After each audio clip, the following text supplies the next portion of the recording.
అందరికీ నమస్కారం అండి. నేను మీ Pavan Kumar Singh. Welcome to my channel drive with Pawan.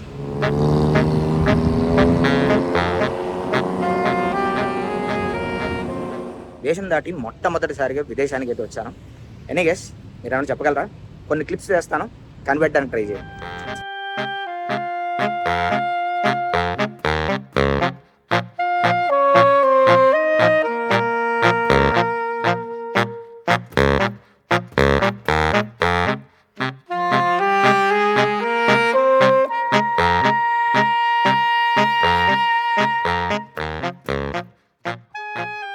ఈ ఆటో చూడంగానే చాలా మంది అయితే గెస్ట్ చేసేస్తారు. గెస్ట్ చేశారని అనుకుంటున్నాను. ఒకవేళ చేసి ఉండకపోతే కనుక నేను వచ్చింది థాయిలాండ్, బ్యాంకాక్.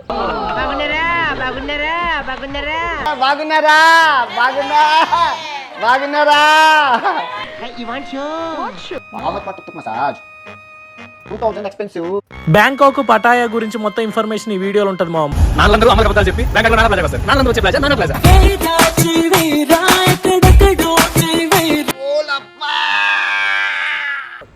ఆగండి. బ్యాంకాక్ పేరు చెప్పగానే అందరి మైండ్లో కనిపించే ఆడియోలు వీడియోలు ఇవే కదా. ఇవి కాకుండా చాలా ఉంటాయండి. వాతావరణం అంతా ఒక్కసారిగా మారిపోయింది కదా. దీనికి కారణం బ్యాంకాక్లో సిలోమ్ అనే ప్లేస్లో ఉండేటువంటి హిందూ టెంపుల్.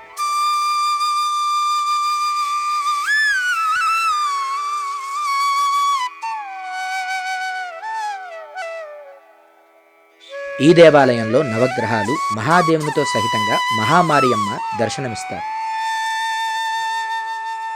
థాయ్ జనాలందరూ కూడా మన కల్చర్లో ఎంత బాగా ప్రార్థిస్తున్నారో చూడండి.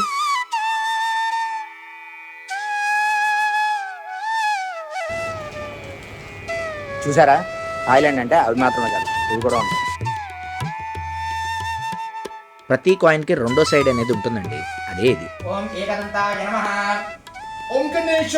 అవును, ఇంతకీ నేను ఎందుకు వచ్చానో ఎలా వచ్చానో చెప్పలేదు కదా.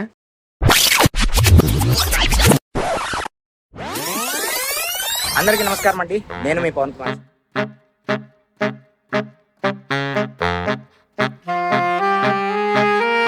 మొత్తానికి ఇమిగ్రేషన్ కంప్లీట్ చేసుకుని గేట్ దగ్గరికి అయితే వచ్చేసాను. ఫస్ట్ టైం ఇంటర్నేషనల్ ఫ్లైట్ అయితే ఎక్కబోతున్నాను. ఇదంతా చెప్పాలంటే సుమారుగా ఒక 4 ఏళ్ళు అయితే వెనక్కి వెళ్ళాలి. సోది లేకుండా షార్ట్గా చెప్పేస్తాను, స్కిప్ చేయకుండా పూర్తిగా చూసేయండి. బైక్ మీద 12 జ్యోతిర్లింగాలు తిరగాలని చెప్పి నా కోరిక. దానికోసం అని చెప్పి బైక్ కొన్ని ప్లేసెస్ అయితే తిరుగుతున్నాను. అదే టైంలో మోటో వ్లాగ్స్ అనేవి కొంచెం పీక్స్లో ఉన్నాయి. చాలా మంది బండెక్కుని మోటో వ్లాగ్స్ చేస్తూ ఉన్నారు. అలాగే సుధీర్ అని చెప్పి ఒక మోటో వ్లాగర్ అయితే మధ్యప్రదేశ్ దగ్గరికి వచ్చి అతను యాక్సిడెంట్లో అన్ఫార్చునేట్గా చనిపోయాడు. సో అతనికి హెల్ప్ చేద్దామని చెప్పి చాలామంది అయితే ట్రై చేశారు మన వాళ్ళు. కానీ ఉక్రెయినియన్ ఒక ఆవిడ హెల్ప్ చేయడం వల్ల చాలా మంచి జరిగిందని చెప్పి అయితే విన్నాను. సో ఆవిడ ఎవరు ఏంటి కనుక్కొని ఆవిడతో పాటు కొంచెం ఇన్స్టాగ్రామ్లో వాటిలో ఫాలో అవుతూ మెల్లగా ఆవిడతోటి కొంచెం ఇంటరాక్ట్ అవుతున్న టైంలో ఆవిడ సనాతన ధర్మాన్ని బాగా ఫాలో అవుతారని తెలిసింది. సో నేను కూడా పూజారినే కాబట్టి నేను దీని గురించి ఎక్కువగా డిస్కస్ చేసుకుంటూ ఉండేవాళ్ళం. ఒకనొక టైంలో ఆవిడ ఒక యాగం కూడా చేయించారు. ఆ టైంలో అన్ఫార్చునేట్గా నేను వెళ్ళలేకపోయాను. ఆ తర్వాత ఆవిడ మీ చేత ఏదో ఒక కార్యక్రమం చేయిస్తానని చెప్తూ ఉండేవారు. సో మొత్తానికి అన్నీ కుదిరి ఇప్పుడు ఆవిడ పిలిస్తే నేను బ్యాంకాక్కి రుద్రాభిషేకం చేయించడానికి వెళ్తున్నాను.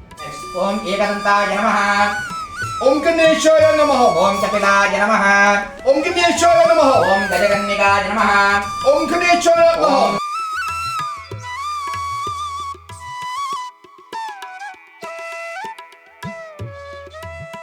Lakshmi happened. Yeah, Lakshmi happened. After that, Amrita Kalasha is happening. Then that time, Sri Mahavishnu get Mohini avatar of female. Next graha is Buddha. Buddha ne avantarante meeru? Mars ide ayipindi. ఏదన్నా Mercury. Okay? Mercury will stays in sun's Ishanya, northeast corner.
It's a very good, very powerful thing.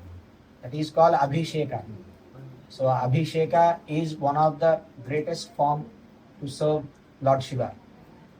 So if you did properly, you will feel that kind of energy. Everything is a step-by-step process to know the God, to feel the God, to pursue the power. You need to go step by step, step by step. First, you have to enter to the temple, and that is the first step.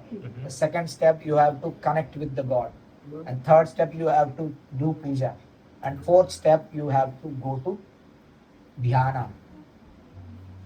Meditation. Okay, meditation. And the fifth step, you can do seva. Seva, serve the God, serve the people, service the God, service the people, service the needy. So that's the fifth step. Then you will get the moksha, and you will know that the thing step by step, you will know that.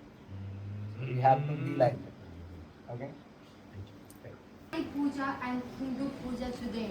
What is Really have a lot of detail. In the puja in India, so different from Thailand. You teach me about the meaning of God is God to help us about the health, about the spirit, about the happiness, about the life. This means a lot for us. My hair stand up, all body, and when I was young, I feel like Shiva when I was young, when I was child, but I don't know how about the puja to be the puja exactly. About the objective, about the material, about the food, about the flower.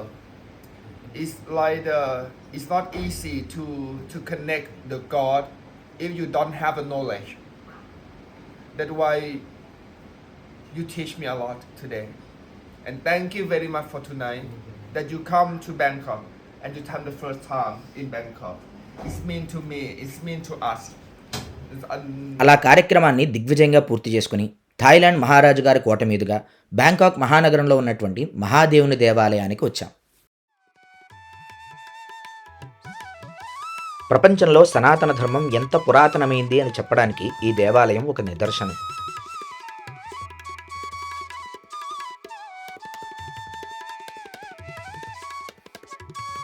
ఇక్కడ ఎక్కువగా బ్రహ్మదేవుణ్ణి పూజించడం నేను గమనించాను. ఇదిగో ఈ విగ్రహం బ్రహ్మదేవునిదే. ఇక్కడ చూడండి, పార్వతీదేవి నందీశ్వరునితో సహితంగా మహాదేవుని బొమ్మ ఈ దేవాలయం మీద ఎంత బాగా చెక్కారో. ఇక్కడ ఉన్న ఈ శివలింగం థాయిలాండ్లో తవ్వకాల్లో దొరికింది. ఇక్కడ థాయిలాండ్లో అగస్త్య మహాముని తపస్సు చేసి శివలింగాలు ప్రతిష్ఠ చేసినట్టు కూడా కొన్ని ఆనవాళ్లు ఉన్నాయి. ఈ శివలింగం ప్రత్యేకత బ్రహ్మసూత్రాన్ని కలిగి ఉండడం. ఈ దేవాలయంలో 6 బయట శివలింగాన్ని, లోపల ఉత్సవ విగ్రహాలని పెట్టారు. ఇక్కడ మనం చూస్తున్నటువంటి ప్రతి విగ్రహము కూడా ఇక్కడ తవ్వకాల్లో దొరికినటువంటి విగ్రహాలే. వీళ్ళందరూ మన దేవతామూర్తులే. వినాయకుడు, నటరాజస్వామి, శ్రీ మహావిష్ణువు, వరాహమూర్తి, ఇలా ఎన్నో విగ్రహాలు చిన్న చిన్నగా మనకక్కడ కనబడతాయి. ఇలా అమ్మా నాన్నల ఆశీర్వాదంతో, గురుదేవుల అనుగ్రహంతో, పరమేశ్వరుని కృపతో ఈ నా విదేశీ యాత్ర పరిపూర్ణమైంది. అలాగే బ్యాంకాక్ నగరాన్ని ఇలా కూడా చూడొచ్చు అని చెప్పి నాకు దగ్గరుండి చూపించినటువంటి లక్ష్మి గారికి, శ్రీనివాస్ గారికి నా హృదయపూర్వక ధన్యవాదాలు. ఈ వీడియోకి ఇవి విశేషాలు. మరొక వీడియోలో కలుసుకుందాం. అంతవరకు జై శ్రీరామ్.